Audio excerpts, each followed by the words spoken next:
Hello friends, welcome back to Vedmalapalli Raj Kumar blogs. ఈరోజు అమ్మ చేతి వంట.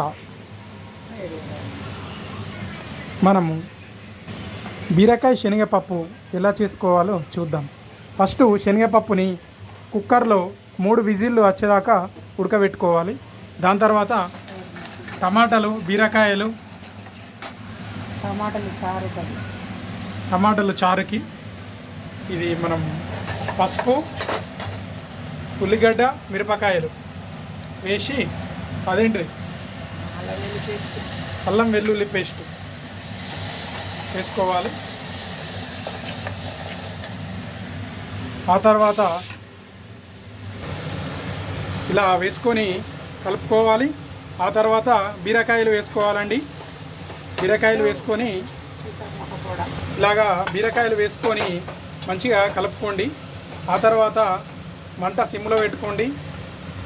ఇది మనం ఇవరిదాకా నానబెట్టిన శనగపప్పు చూడండి, 3 విజిల్లు ఉడకాలి. పప్పు తీసుకొని ఈ బీరకాయలు దాంట్లో వేసుకోవాలి.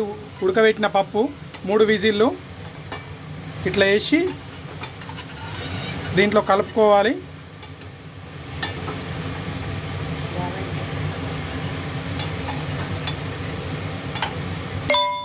ఆ తర్వాత కారం వేయాలండి.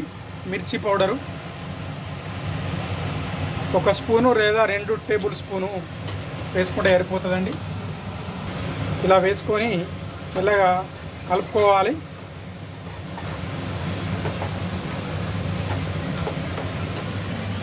ఇప్పుడు ఈ ఉడకబెట్టిన వాటర్ ఉన్నాయి కదా, పప్పు నీళ్ళు, దాంతో చారు వేసుకోవచ్చు. ఆ చారు వేసుకోవడానికి సామాగ్రి ఉల్లిగడ్డలు, కొత్తిమీర, ఇదేంటిది మెంతాకు, టమాటాలు, అల్లం వెల్లుల్లి పెట్టుకొని ఒక 4-5 ఎండుమిర్చీలు తీసుకోవాలండి. ఫస్ట్ ఒక గంజి పెట్టుకొని గంజిలో ఒక 2 టేబుల్ స్పూన్ల ఆయిల్ పోసుకోవాలి. ఆవాలు, జీలకర్ర, ఇలా వేసుకొని కొంచెం మరగనియండి.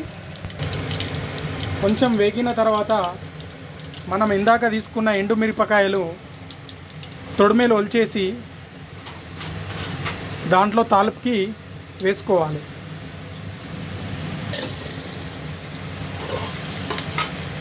ఇలా ఎండుమిర్చి వేసుకోవాలి.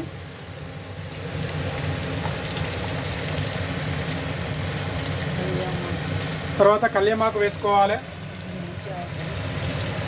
మెంతాకు,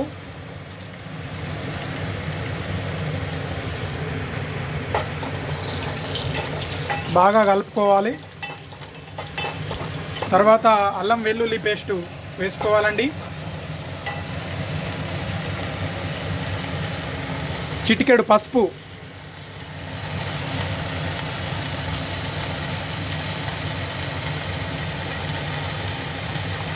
ఆ తర్వాత ఉప్పు,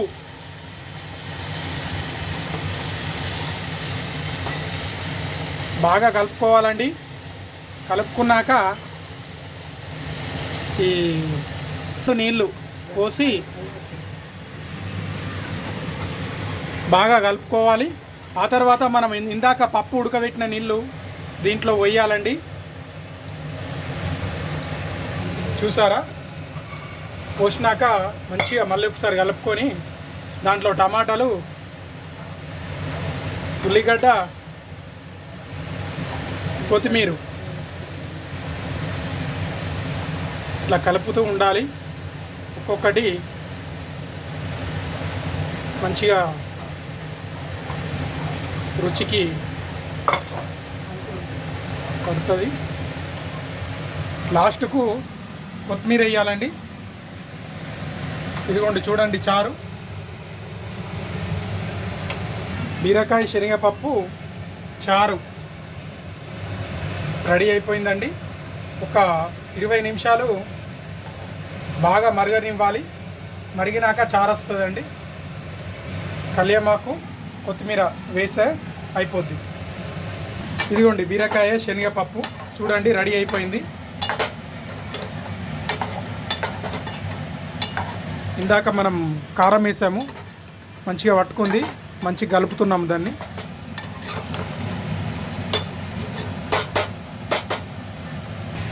ఇలా చారులో అన్నీ వేసాక ఒక 20 నిమిషాలు మరగనివ్వాలి. మరిగిన తర్వాత దింపుకోవడమే. దింపుకొని వేడివేడి అన్నంలో కాస్తంత పప్పు చారు వేసుకుంటే అమృతంగా ఉంటుందండి. ఇది మన అమ్మ చేతి వంట.